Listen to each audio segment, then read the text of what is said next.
It's 3 a.m. The sound is unmistakable, glass breaking downstairs. Your heart hammers against your ribs, and your hand finds the cold steel of your carry piece on the nightstand. In this moment, nothing else matters. Not the custom stippling, not the $500 red dot, not the likes you got on Instagram. The only thing that matters is the answer to one question. Will it go bang when you press the trigger? We spend thousands of dollars and hundreds of hours at the range, but how many of us are truly honest about the reliability of our everyday carry? Is that pistol a proven tool, or is it a range toy you hope will work? I've spent 20 years and fired over 100,000 rounds testing that exact question. I've seen $100 pistols run flawlessly and $2,000 custom jobs choke on the first magazine. Today we're cutting through the marketing noise. We're not talking about what's popular, we're talking about what's proven. I'm going to give you my list of the most dependable firearms I've ever put through their paces. These are the tools I'd trust when the sound of breaking glass is real. Let's start with a number that makes everyone pay attention. 30. That's 30 rounds of .22 Winchester Magnum rimfire in a standard magazine. Now, here's another number, 13.6 ounces. That's the unloaded weight of the Kel-Tec PMR 30. For context, that's lighter than a loaded Glock 43X that holds 1/3 the ammunition. The specs are seductive: a 4.3-inch barrel, a single action only trigger, and an MSRP of around $500, though street price often hovers closer to that mark or even higher due to its cult following. It feels less like a firearm and more like a science fiction prop in your hand. But here's where it gets serious. In a real-world scenario, that feather-light weight and massive capacity come with a non-negotiable price: your absolute, undivided attention. The PMR 30 is notoriously picky about two things: ammunition and how you load its magazine. The long, straight case of the .22 Magnum round is prone to something called rim lock, where the rim of one cartridge gets caught behind the one below it, causing a catastrophic failure to feed.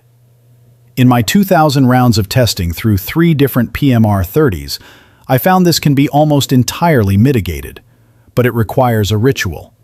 You must use high-quality 40-grain ammunition like CCI Maximags, and most importantly, you must load the magazine with surgical precision. After inserting 5 or 6 rounds, you tap the back of the magazine firmly against a hard surface to seat them. You do this until it's full. If you just thumb rounds in like you would with a Glock magazine, I can practically guarantee a malfunction within the first 10 shots. This isn't a carry piece for someone who wants to load it and forget it. It's for the shooter who understands its mechanical demands and is willing to meet them every single time. It's a trade-off. You get unrivaled capacity and virtually no recoil in a package you'll forget is on your belt. But you must treat it with the meticulous care of a bomb disposal technician. But capacity is nothing without ignition. And that brings us to the German answer for the .22 Magnum problem: the Walther Arms WMP. Where Kel-Tec chased raw capacity, Walther chased engineering solutions. The WMP, or Walther Magnum pistol, also chambers .22 Winchester Magnum rimfire, but it feeds from a more conventional and far more reliable 15-round magazine. It's a heavier, more substantial tool, and with a street price right around $450, it's a direct competitor. It comes optics ready out of the box and features the phenomenal grip texture Walther perfected on their PDP line. But the spec sheet doesn't tell the real story. The part that matters for your survival is what Walther calls the quad release. Think about a high-stress reload. Your fine motor skills are gone. Your thumb fumbles for that tiny magazine release button. Now imagine a system with 4 points of activation: a button and a paddle release, mirrored on both sides of the frame. It is physically impossible to grab this pistol in a firing grip without your thumb or trigger finger landing on a control that will drop the magazine. In my testing, under induced stress and with a heart rate over 150 beats per minute, it was the fastest and most foolproof mag change I've ever executed on a pistol of this class. That isn't a feature, it's a lifeline. Now, let's be clear. It's still a rimfire pistol. The WMP uses a stepped chamber to improve extraction, but it is absolutely sensitive to ammunition. Walther even publishes a list of recommended loads, and you'd be a fool to ignore it. Stick to that list, like CCI, 40-grain game point, or Maxi-Mag, and my 500-round test showed flawless function. Stray from it and you're inviting failures. It trades the PMR-30's raw capacity for superior ergonomics and a brilliant solution to a real-world problem. But even the most reliable rimfire is still just that. When the plastic feels too light, you reach for the steel. And then Smith & Wesson enters the conversation, not with a whisper, but with a roar. The M&P 22 Magnum feels like a direct answer to the Kel-Tec, built for the shooter who wants that 30-round capacity, but demands a more substantial, traditional firearm. It has the heft you expect, with a stainless steel slide and a 4.35-inch barrel. This isn't a polymer featherweight, it's a tool that feels grounded in your hand. The street price reflects this, sitting between $550 and $600. The real story here, the part that matters when you're trying to put rounds on a threat, is the tempo barrel system. This is a locked breech gas-operated mechanism, something you'd expect on a rifle, not a rimfire pistol. What does that mean for you? It means the muzzle stays shockingly flat. While the PMR-30 is light and fast, the M&P 22 Magnum is smooth and controlled. You can dump a magazine, and the fiber-optic front sight barely hops off target. You aren't just sending 30 rounds downrange, you're sending a controlled, manageable wall of lead. In my testing, the difference in follow-up shot speed and accuracy was undeniable. But this system demands a price. That gas operation gets dirty, and it gets dirty fast. This is not a pistol you can neglect. For absolute reliability, you need to clean it every 200 to 300 rounds. Ignore that, and you're asking for the exact kind of failure to extract that the system was designed to prevent.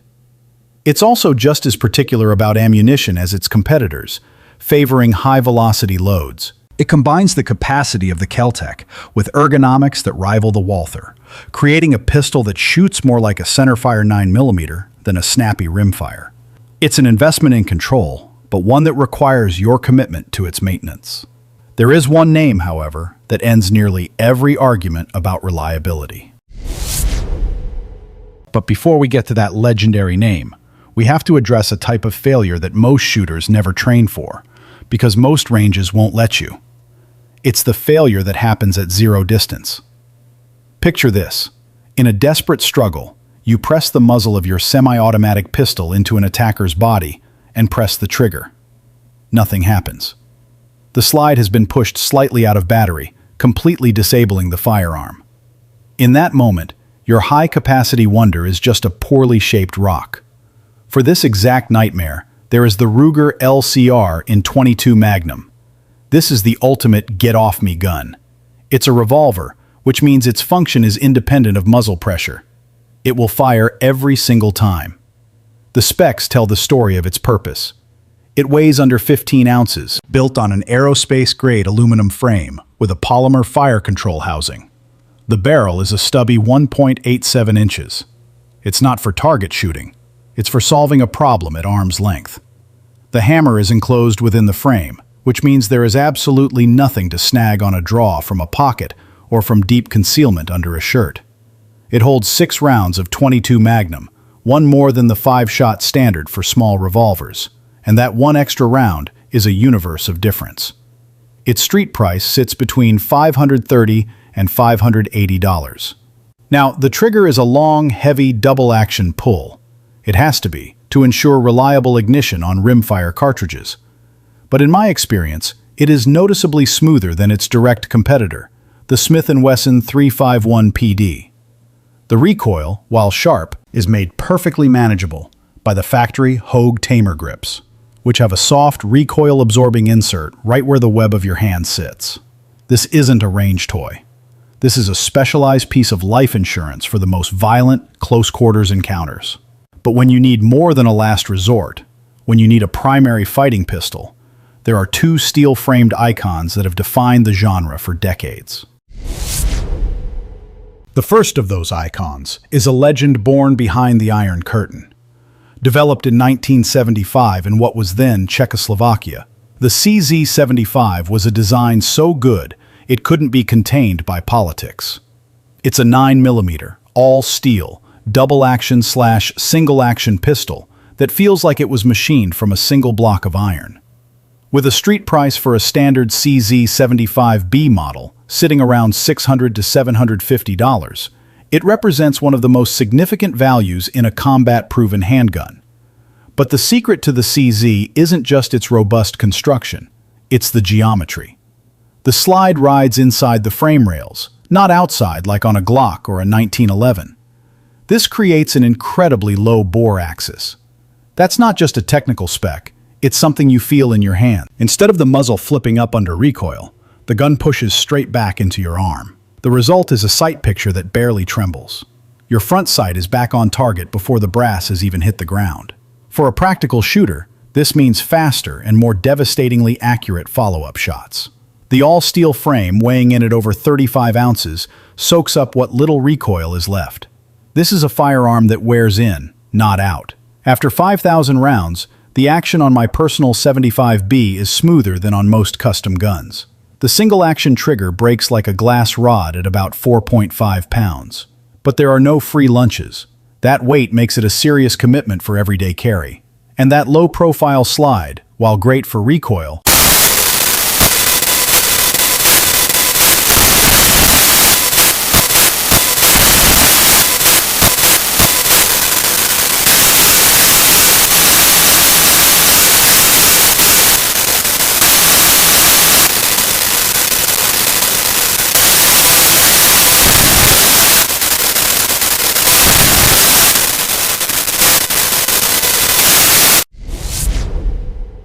and that name is SIG Sauer, specifically the P226.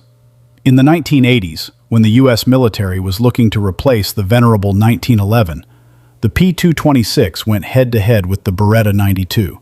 By all performance metrics, the SIG won. It was more reliable and more durable. It lost the contract on a technicality of package price. Think about that. The US Navy SEALs, a group that doesn't accept second place, saw the results and chose the P226 anyway. If that doesn't tell you everything you need to know, nothing will. This is a 9mm double-action/single-action duty pistol built for the worst day of your life. There is no manual safety to fumble. Your safety is the deliberate 10-pound trigger pull for the first shot. After that, the hammer stays cocked, and every subsequent shot is a crisp, clean, 4-pound single-action break. To make it safe again, you press the decocking lever. That's it. It's a system designed for gross motor skills under extreme duress. Its slide is machined from a solid block of steel and coated in a nitron finish so tough that rust is a foreign concept. This is the gun the SEALs carried into salt water. A new P226 can cost you between $1,000 and $1,300, but a police trade-in, already proven in the field, can be had for $700 to $900.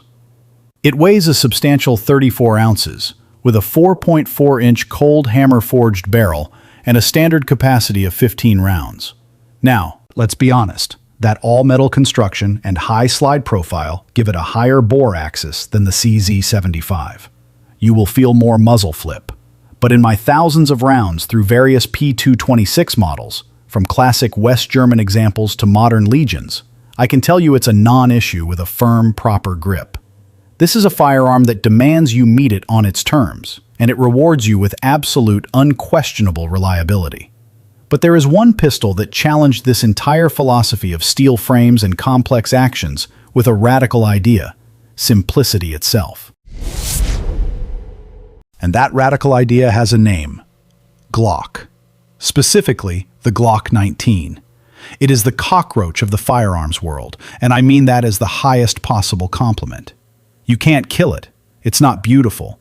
It doesn't have the soul of the CZ75 or the military pedigree of the P226. What it has is a stupidly simple design of just 34 parts that goes bang every single time you press the trigger. Created in 1988 by Gaston Glock, It was a simple reduction of the full-size Glock 17, and in doing so, it defined the entire category of the compact, polymer-framed, striker-fired pistol. The philosophy is ruthless practicality. There is no external thumb safety to forget under stress. The safety is the trigger itself, the safe action system. The polymer frame absorbs recoil and won't rust. The steel slide is treated with a tinifer and later an NDLC finish that is literally harder than the steel underneath it. This isn't marketing talk. I have seen these pistols frozen in ice, dropped in mud, run over by trucks, and then emptied of a full magazine without a single hiccup. Range rentals have been documented with over 200,000 rounds through them. It's a tool reduced to its absolute essence. A new Generation 5 MOS, or Modular Optic System, model will run you about $500 to $550. A used police trade-in Generation 3 can be found for under $400, making it one of the most proven life-saving tools you can buy. It's a 9mm that holds 15 rounds, weighs just over 23 ounces unloaded, and has a 4-inch barrel. But let's be brutally honest. The factory plastic sights are garbage and should be replaced immediately. The grip angle is love it or hate it, and some shooters experience Glock knuckle, where the trigger guard rubs their middle finger raw. It isn't the best at anything, but it's second best at everything, and it does it all with a level of reliability that has become the global standard. But what if you took that Glock philosophy of simplicity and reliability and applied it to a different platform? What if you created a pistol that was even more proven, even more ubiquitous?